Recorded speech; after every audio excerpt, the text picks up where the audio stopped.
Hello friends, शुरू करते हैं आज की हमारी कहानी शक भाग 10। अभी तक हमने पढ़ा कि केतन रागिनी से मिलता है और उसको अपनी बीमारी के बारे में बताता है। रागिनी ये सुनकर तो जैसे सुन ही पड़ गई थी। फिर केतन रागिनी से पावर ऑफ अटॉर्नी साइन कराता है और रागिनी के मांगने से अपनी मेडिकल रिपोर्ट भी रागिनी को दे देता है।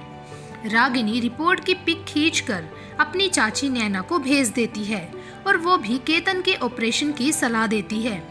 चाची की बात सुनकर रागिनी केतन से बात करने के बारे में सोचती है। अब आगे। नैना की बात सुनकर रागिनी ने केतन से बात करने का मन बना लिया था। उसने केतन को और गायत्री जी को घर पर खाने के लिए बुलाया।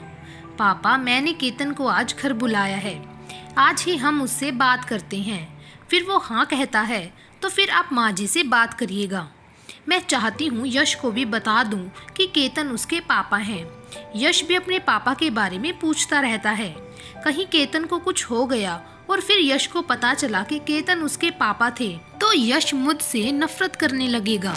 मैंने उसे क्यों नहीं बताया केतन उसके पापा थे। यश मुझसे नफरत करे ये मैं सहन नहीं पाऊंगी। शायद तुम ठीक कहती हो रागिनी, हमें इस बारे में बहुत सोच विचार कर ही कदम उठाना पड़ेगा। ऐसा कुछ भी ना हो कि कल कोई बात सवाल बनकर पूरी जिंदगी हम लोगों को परेशान करती रहे। हाँ पापा, मेरा भी यही विचार है। अब तक जो था ठीक था। अगर केतन बिल्कुल ठीक होता तो शायद मैं कभी भी यश को सच पता नहीं चलने देती, पर अब नहीं। मैं आज ही यश को बता दूंगी कि केतन उसके पापा हैं। मैं तो यहाँ लौटकर ही नहीं आने वाली थी। कुछ दिन बाद आप लोगों को भी वहाँ बुला लेती। पिछली बातें भूल पाना बहुत मुश्किल है, पर अब जिंदगी के इस मोड़ पर आकर मुझे नहीं लगता केतन को इतनी बड़ी सजा देना चाहिए। उसकी जिंदगी का सबसे खुशनुमा पल होगा जब यश उसे पापा कह के बुलाएगा। केतन को इतनी खुशी तो मैं दे ही सकती हूँ। ऑपरेशन के बाद में जो होगा देखा जाएगा। जैसे तुम्हारी मर्जी बेटा। वैसे भी यश पर जितना तुम्हारा हक है उतना केतन का भी है। इस सच्चाई को झुठलाया भी नहीं जा सकता। केतन की जगह अगर और कोई पिता होता तो सच्चाई जानकर अब तक यश की कस्टडी का केस फाइल कर चुका होता। गायत्री जी और केतन कभी भी ये नहीं चाहेंगे कि यश तुमसे दूर हो, तो हमें भी उनके बारे में सोचना चाहिए। हाँ पापा, मेरा भी यही विचार है। नीलम जी भी बीच में बोल पड़ती हैं, रागिनी सही है, मेरा भी यही विचार है। यश को सच मालूम होना चाहिए कि गायत्री जी उसकी दादी और केतन उसके पापा हैं। ठीक है, आज हम केतन से ऑपरेशन के बारे में बात करते हैं। अगर केतन ऑपरेशन के लिए तैयार होता है तो हमें भी जल्दी डॉक्टर से सलाह मशवरा करना होगा। शाम को केतन और गायत्री जी अकेले आते हैं। अरे मौसी जी नहीं आई माँ जी, मैंने तो खूब कहा छोटी कि तू चल। वो बोली कि मैं क्या करूँगी, मेरा वहाँ जाना अच्छा नहीं लगता है। नीलम जी गायत्री जी को लेकर ऊपर रूम में चली जाती हैं। चलिए हम लोग ऊपर चलकर बात करते हैं। यश भी ऊपर ही खेल रहा है। रागिनी का पहले से ही ये प्लान था कि माँ जब माँ जी को लेकर ऊपर चली जाएंगी तब केतन से बात करेंगे। नरेश जी और रागिनी केतन के पास आकर बैठ गए। केतन, फिर क्या सोचा तुमने? किस बारे में पापा? सॉरी अंकल जी। कोई बात नहीं, तुम मुझे पापा कह सकते हो, मुझे बुरा नहीं लगेगा। केतन आश्चर्य से नरेश जी को देखता है। हाँ मैं सही कह रहा हूँ, तुम मुझे पापा कह सकते हो। इतना भी बुरा नहीं हूँ जो तुम्हारी तकलीफ़ों के बारे में जानकर भी तुमसे नफरत कर सकूँ। मैं पूछ रहा हूँ तुमने ऑपरेशन के बारे में क्या सोचा। मैं चाहता हूँ तुम जल्द से जल्द अपना ऑपरेशन करा लो। नहीं पापा, मैं ऑपरेशन नहीं कराना चाहता। क्यों? कारण जान सकता हूँ? आपको तो पता ही चल गया होगा, चाची ने सब बता ही दिया होगा। मौत तो आनी है, ऑपरेशन से पहले भी आ सकती है और ऑपरेशन के बाद भी। फिर क्या फ़ायदा? केतन, चाची ने ये भी कहा है कि ऑपरेशन के बाद तुम ठीक भी हो सकते हो और फिर इसके अलावा कोई चारा भी तो नहीं है। ऑपरेशन तो कराना ही होगा, रागिनी बोली। तुम्हारी बात ठीक है रागिनी, पर मैंने तो अभी तक यश को जी भर के देखा भी नहीं है। तुम क्या चाहती हो कि मैं यश को प्यार करने की अधूरी आस लिए इस दुनिया से चला जाऊं? केतन, ये कैसी बातें कर रही हो? प्लीज फिर से ये सब मत बोलना, रागिनी तड़प के बोली। सही तो बोल रहा हूँ। रागिनी, अब तुम जान चुकी हो ना कि मेरे साथ कभी भी कुछ भी हो सकता है, तो जब तक जिंदा हूँ मुझे मेरे बेटे के साथ रहने दो, उसको प्यार कर लेने दो। कल किसने देखा है, क्या पता ऑपरेशन के बाद में वापस ही नहीं आया। ऐसी बातें मत करो केतन, तुम बिल्कुल ठीक हो जाओगे, तुम्हें कुछ नहीं होगा केतन, ये मेरा विश्वास कहता है। रही बात यश की, तो तुम्हें उससे मिलने से कोई नहीं रोकेगा, वो यहीं रहेगा और मैं भी अब यहीं रहूंगी। केतन प्लीज ऑपरेशन के लिए तैयार हो जाओ, माँ जी से भी बात करते हैं, प्लीज अपने बेटे के लिए ऑपरेशन के लिए तैयार हो जाओ। केतन, तुम क्या चाहते हो, इतनी छोटी उम्र में यश अपने पिता को खो दे? खतरा तो हर तरह से है, चांस तो लेना ही होगा ना। हो सकता है तुम हमेशा के लिए ठीक हो जाओ, मेरा विश्वास कहता है कि तुम पूरी तरह से ठीक हो जाओगे, तुम फिर वापस आओगे और अपने बेटे के साथ एक खुशहाल जिंदगी जियोगे। सिर्फ बेटे के साथ, तुम्हारे साथ नहीं रागिनी, क्या तुम मुझे माफ नहीं करोगी? रागिनी, ऐसी जिंदगी जीकर मैं क्या करूँगा जिसमें तुम मेरे साथ नहीं हो? नहीं, मैं ऑपरेशन नहीं करवाऊंगा, तुम जितने दिन यहाँ हो मुझे मेरे बेटे के साथ जी लेने दो, वैसे भी मेरे जीने की इच्छा खत्म हो चुकी है। केतन, अगर मैं कहूँ कि तुम्हें मेरे लिए ठीक होना पड़ेगा, तो क्या तुम ऑपरेशन करवाने के लिए तैयार हो? केतन रागिनी की ओर देखने लगता है। मैं कुछ पूछ रही हूँ, क्या तुम सच कह रही हो रागिनी? हाँ केतन, मैं सच कह रही हूँ। हाँ रागिनी, मैं ऑपरेशन के लिए तैयार हो जाऊंगा, मैंने अभी अपने बेटे को ठीक से देखा भी नहीं है, मरना नहीं चाहता मैं जीना चाहता हूँ तुम्हारे साथ, अपने बेटे के साथ जिंदगी के खूबसूरत लम्हे बिताना चाहता हूँ। तुम्हारे बिना ये जिंदगी सिर्फ एक बोझ है जिसे मैं अब ढोना नहीं चाहता, तुम नहीं तो जिंदगी जीने का कोई मतलब ही नहीं है। केतन, जब तुम ठीक होकर वापस आओगे तो मैं तुम्हारा इंतजार करती मिलूंगी, इतना तो विश्वास कर सकते हो मुझ पर। माँ, उन्हें जब इस बीमारी का पता चलेगा तो उन पर क्या बीतेगी? गायत्री जी को नीचे आते देख केतन बोला। वही जो अब बीत रही है, गायत्री जी रोते हुए बोली। नीलम जी ने गायत्री जी को सारी सच्चाई बता दी थी। बेटा, इतनी बड़ी बात छुपाकर तू क्या साबित करना चाहता है? क्यों नहीं बताया तूने? क्यों अकेले ही इतना दर्द सह रहा था? खुद को और कितनी सजा देगा? भगवान भी कितनी परीक्षा लेंगे तेरी? रोते हुए गायत्री जी बोली। पहले केतन के पापा साथ छोड़ गई, फिर मेरी फूल सी बच्ची को इतने दुख, अब केतन को। नहीं नहीं, मैं तुझे कुछ नहीं होने दूंगी। नरेश जी, आप बड़े से बड़े डॉक्टर बुलवाइए। केतन, तू चिंता मत कर बेटा, सब अच्छा होगा। हाँ केतन, सब अच्छा होगा। तभी यश आ जाता है। आप सब लोग क्यों रो रहे हो? मम्मा, आप भी रो रही हो, बोलो ना क्या हुआ? वो मैं आपके पापा से गुस्सा हूँ इसीलिए रो रही हूँ। मेरे पापा कहाँ है वो? आप मुझे बताओ, मैं पूछता हूँ उन्होंने आपको क्यों रुलाया। रागिनी केतन की तरफ इशारा करती हैं। ये है तेरे पापा, ये और ये आपकी दादी। यश को कुछ समझ नहीं आया। मम्मा, उस दिन हम इनके घर गए थे तो आपने ये क्यों कहा किसी का सामान नहीं छूते? वो तो मेरे पापा का घर था, आपने झूठ क्यों बोला? नहीं बच्चा, आपके पापा ने गंदी बात की थी, आप जानना चाहोगे? यश हाँ में सिर हिलाता है। आपके पापा बहुत गंदे हैं, वो सिर्फ अपनी जिद पूरी करते हैं और पता है उनकी जिद क्या है? वो अपना इलाज नहीं करा रहे हैं। आपके पापा बहुत बीमार हैं, फिर भी डॉक्टर के पास नहीं जाते, इसीलिए मैं उनसे गुस्सा होकर दूर चली गई थी। यश कुछ देर तक केतन को चुपचाप खड़ा देखता रहा, फिर दौड़कर केतन की गोद में बैठ गया। पापा, डॉक्टर कुछ नहीं करते, एक इंजेक्शन लगाते हैं, बस चींटी जैसा काटता है, मीठी वाली दवाई देते हैं, फिर बुखार यूं भाग जाता है ना मम्मा? चलो मैं ले चलता हूँ आपको डॉक्टर के पास, अंकल से कहूँगा आपको धीरे से इंजेक्शन लगाए। यश मासूमियत से बोला। यश की बातें सुनकर केतन उसे कसकर सीने से लगाकर रोने लगता है। ये देखकर सबकी आंखों से आंसू बहने लगे। यश के खाने का समय हो गया रागिनी, चलो ये रोना बंद करो सब। अब हमारा यश केतन को डॉक्टर के पास ले जाएगा, पर पहले सब खाना तो खा लें। हाँ गायत्री जी। केतन, आओ बेटा, चलो पहले खाना खाते हैं, अब आगे की कार्यवाही कल से शुरू करते हैं। खाना खाकर केतन और गायत्री जी जाने लगते हैं तो यश उन्हें रोक लेता है। रुक जाओ ना पापा, नहीं तो मुझे भी साथ ले चलो, मुझे आपके साथ रहना है। बेटा, अभी मेरी तबीयत ठीक नहीं है, छोटे बच्चों को जल्दी इन्फेक्शन हो जाता है, इसीलिए आपकी मम्मा आपको दूर ले आई हैं। कल मैं डॉक्टर के पास जाऊंगा, उनसे दवा लेकर जल्दी से अच्छा होकर आपको अपने साथ ले जाऊंगा। आप मेरा इंतजार करोगे ना? हाँ पापा, लव यू पापा, love you too my dear. Ketan वहाँ से चला गया। रागिनी बेटा यश को सुला दो और तुम भी आराम करो। रागिनी भी सोने चली गई। मैंने केतन से वादा तो कर दिया, मैं इंतजार करूंगी, पर क्या मैं फिर से उसी तरह जी पाऊंगी? कहीं अतीत की यादें हमारा कल तो खराब नहीं करेंगी? अब तो यश भी केतन से दूर नहीं रह पाएगा। खैर छोड़ो, पहले केतन पूरी तरह ठीक हो जाए।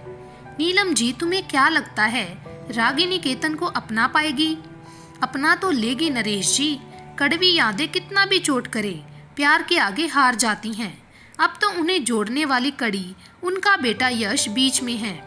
रागिनी भी अकेले कब तक जिएगी?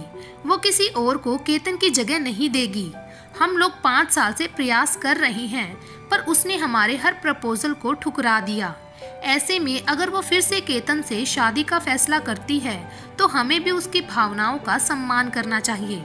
यही यश के भविष्य के लिए अच्छा होगा। शायद तुम सही हो। चलो, अभी रात बहुत हो गई है, सुबह डॉक्टर सिन्हा से मिलने जाना है। रागिनी, नरेश जी और पीयूष भाग दौड़ करके डॉक्टरों से सलाह लेकर एक ही नतीजे पर पहुंचते हैं कि जितनी जल्दी हो सके उनका ऑपरेशन हो जाना चाहिए। केतन भी ऑपरेशन के लिए तैयार हो गया था। डॉक्टर ने केतन की कुछ नई रिपोर्ट निकाली थी, वही रिपोर्ट लेकर पीयूष आया था। केतन, 2 दिन बाद तुम्हारा ऑपरेशन है, फाइनल डेट आ गई है। मैं ठीक तो हो जाऊंगा ना रागिनी? हाँ केतन, तुम बिल्कुल ठीक हो जाओगे, चिंता मत करो, हम सब की दुआएं तुम्हारे साथ हैं, सब अच्छा होगा, भगवान पर भरोसा रखो। पापा, आपको अभी डर लगता है? मैं हूँ ना, देखो मुझे डर नहीं लगता, मैं तुरंत डॉक्टर से सुई लगवा लेता हूँ। यश मासूमियत से बोला। नहीं बेटा, पहले डर लगता था, पर अब बिल्कुल डर नहीं लगता, क्योंकि मेरा बहादुर बेटा जो मेरे पास है। रागिनी, एक बात बोलूं, क्या ये 2 दिन मैं यश के साथ रह सकता हूँ? मैं उसे जी भर के प्यार करना चाहता हूँ, दिन रात उसके साथ रहना चाहता हूँ। क्या हम सब लोग 2 दिन साथ रह सकते हैं? क्या पता 2 दिन बाद क्या हो। इस बात पर रागिनी चुप हो जाती है और नरेश जी को देखने लगती है। हाँ बेटा, क्यों नहीं, हम सब लोग कल सुबह ही तुम्हारे घर आते हैं। 2 दिन कोई काम नहीं होगा, हम सब तुम्हारे साथ ही रहेंगे। बहुत दिन हो गए सबने मिलकर कोई मस्ती भी नहीं की, ये 2 दिन फुल एंजॉय। सच्ची पापा? रागिनी खुश होकर बोली। हाँ बेटा, इन 5 सालों में हम लोग खुशियाँ मनाना ही भूल गए। हम कल आ रहे हैं। केतन खुश हो जाता है। ठीक है, फिर मैं कल के लिए तैयारी शुरू करता हूँ, हम फुल मस्ती करेंगे। नरेश जी फोन रख देते हैं। केतन पीयूष को फोन करता है। हेलो पीयूष, मैं चाहता हूँ 2 दिन हम सब लोग साथ रहें। वैसे भी तुम्हारी शादी में मैं आ नहीं पाऊंगा, क्यों ना हम गीत संगीत से भरी मस्ती करें। रागिनी भी आ रही है, मम्मा पापा को भी बुला लिया है। तुम और आंसू भी 2 दिन के लिए आ जाओ, हम सब साथ रहेंगे। ठीक है केतन, जैसा तुम चाहो, हम लोग आते हैं। रागिनी अपनी फैमिली के साथ केतन के घर पहुंच जाती है। पीयूष की ओर से रागिनी, गोलू, गायत्री जी और मौसी जी लड़के वाले बन जाते हैं, और आंसू की ओर से केतन, यश, नरेश जी और नीलम जी सब लोग मिलकर बहुत मस्ती करते हैं। रागिनी और आंसू ने किचन संभाल लिया था। 2 दिन कब बीत गए पता ही नहीं चला। मम्मा, इंडिया में कितना मज़ा आता है, अब हम वापस नहीं जाएंगे। हाँ बेटा, अब हम वापस नहीं जाएंगे, यहीं रहेंगे अपनों के बीच, अपनों के साथ। अब आप दादी के साथ खेलो, मैं और नानू पापा को हॉस्पिटल ले जाते हैं। रागिनी, जाने से पहले मुझे तुमसे कुछ बात करनी है, क्या तुम मेरे साथ आ सकती हो? ऐसी क्या बात है केतन? रागिनी ने पूछा। अच्छा चलो। रागिनी केतन के साथ कमरे में चली जाती है। केतन के साथ कमरे में पहुंच के रागिनी बोली, केतन हम लेट हो रही हैं, कहो क्या कहना है? मैं तुम्हें एक बार गले लगाना चाहता हूँ। केतन की आंखों से आंसू बरस पड़े। मुझे बहुत डर लग रहा है रागिनी, सब छूट रहा है। तुम, माँ, यश, पता नहीं फिर मिल पाऊंगा या बस एक बार गले लग जाओ मेरे। केतन बाहें फैलाकर बोला। कल मैं लौट पाऊंगा या नहीं जानता, पर शायद तुम्हारा एहसास मुझे मौत से लड़ने की ताकत देता रहे। केतन, रागिनी रोते हुए केतन से लिपट गई। तुम्हें कुछ नहीं होगा केतन। दोनों एक दूजे से अलग नहीं होना चाहते थे। केतन चलो बेटा, देर हो रही है, नरेश जी आवाज लगाते हैं। केतन चले। रागिनी खुद को संयत करती है। केतन हामी भर देता है। बाहर आकर गायत्री जी को गले लगाकर, चलता हूँ माँ। बेटा सब अच्छा होगा, मेरा विश्वास कहता है। बाय पापा, लव यू। यश केतन के पास आकर बोला, love you too my dear, मैं जल्द वापस आऊँगा। ओके पापा। रागिनी, पीयूष, नरेश जी और केतन हॉस्पिटल के लिए निकल गए। गायत्री जी की आंखों से आंसू बह निकले। वो लड़खड़ाकर गिरने वाली थी। संभालिए आंटी। आंसू गायत्री जी को संभालते हुए बोली, सर बिल्कुल ठीक हो जाएंगे। बेटा मेरा दिल अभी से बैठा जा रहा है, तू एक काम कर, मुझे भी वहाँ ले चल। पर आंटी, सर ने आपको आने से साफ मना किया है। वो तो जिद्दी है, कभी बात नहीं मानता। पर अब मैं नहीं रुक सकती, मुझे भी मेरे बेटे के पास जाना है। दीदी मैं भी चलूं? नहीं छोटी, तू नीलम जी के साथ रुक।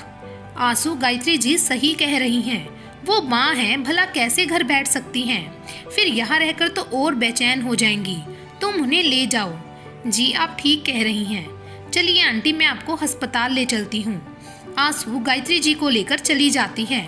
नीलम जी यश को लेकर वहीं रुक जाती है। गायत्री जी अस्पताल पहुंची तो केतन ऑपरेशन के लिए जा रहा था। माँ आप, मैंने मना किया था ना, फिर भी आप आ गई। बहुत जिद्दी हैं आप। तेरी माँ हूँ, कैसे रुक सकती थी तुझे यहाँ छोड़कर। गायत्री जी डॉक्टर से हाथ जोड़कर बोली, प्लीज़ मेरे बेटे को ठीक कर देना डॉक्टर। आप लोग ऊपर वाले से प्रार्थना कीजिए, हम लोग अपना काम करते हैं, कोशिश करेंगे सब अच्छा हो। 3 घंटे ऑपरेशन चला। डॉक्टर आकर बताते हैं, बधाई हो, ऑपरेशन तो सफलतापूर्वक हो गया। पर सही मायने में सफलता मिली है या नहीं, ये केतन के होश आने पर पता चलेगा। मतलब? रागिनी ने परेशान होते हुए पूछा। मतलब ये ट्यूमर बहुत डीप था। केतन के दिमाग पर उसका कितना गंभीर असर पड़ा है वो चिंताजनक है। कहीं वो अपनी याददाश्त न खो बैठे। रागिनी की खुशी काफूर हो गई। कहीं केतन मुझे और यश को भूल गया तो? ये सोचकर उसकी आंखों में आंसू आ गए। अब तो यश भी उससे दूर नहीं रह सकता। सब ठीक होगा बेटा, तू चिंता मत कर। गायत्री जी बोली, हाँ सब अच्छा होगा बेटा। नरेश जी रागिनी से बोले, पीयूष, आंसू, तुम दोनों को शादी के कई काम हैं, तुम दोनों जाओ अपना काम देखो। नहीं ठीक है, हम रुकते हैं ना, पीयूष ने कहा।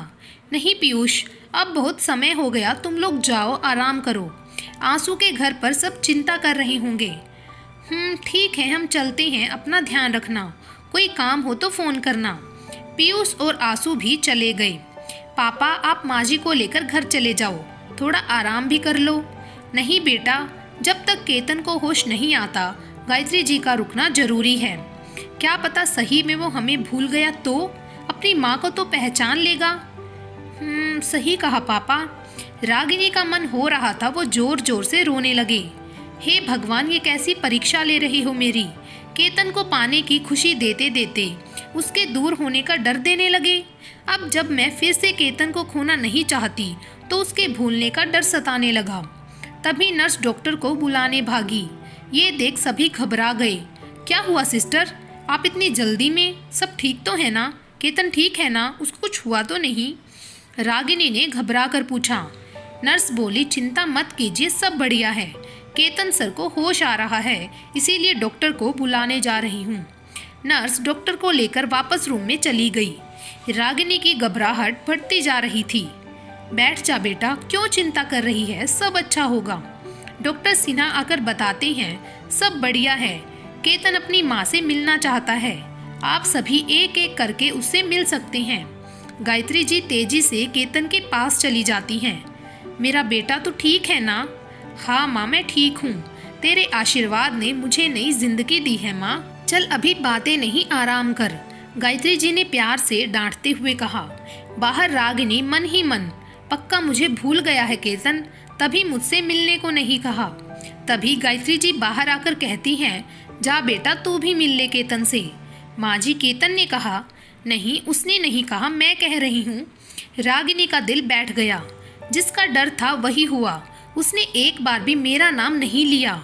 रागिनी डरते डरते केतन के पास पहुँच गई। कैसे हो केतन? ठीक हूँ। केतन का रूखा रूखा सा जवाब सुनकर रागिनी का दिल टूट गया। ठीक है, आप रेस्ट करो, मैं चलती हूँ। रागिनी उठकर जाने के लिए मुड़ी तो उसकी आंखों से आंसू छलक गए। तुम मुझे भूल गए केतन? रागिनी दरवाजे की ओर आंसू पोंछते हुए जाने लगी। तो इसका मतलब केतन की याददाश्त चली गई। तो अब रागिनी और यश का क्या होगा? जानने के लिए ये सभी बातें बने रही मेरे चैनल ढेर सारी कहानियाँ के साथ। Thank you.